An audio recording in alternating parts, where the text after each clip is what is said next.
अंगणवाडी सेविका, महिला मदतनीस तसेच होमगार्ड कोतवालांच्या मानधनात महायुती सरकारने भरीव वाढ केलेली आहे।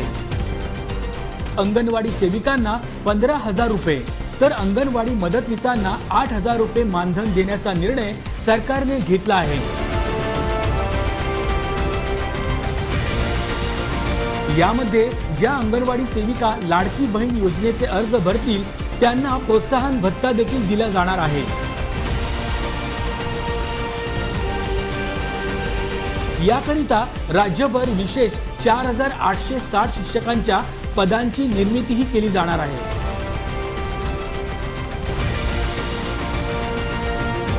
तर अंगणवाडी मदतनीसांना दरमहा 8,000 रुपये मानधन देण्याचा निर्णय झाला आहे।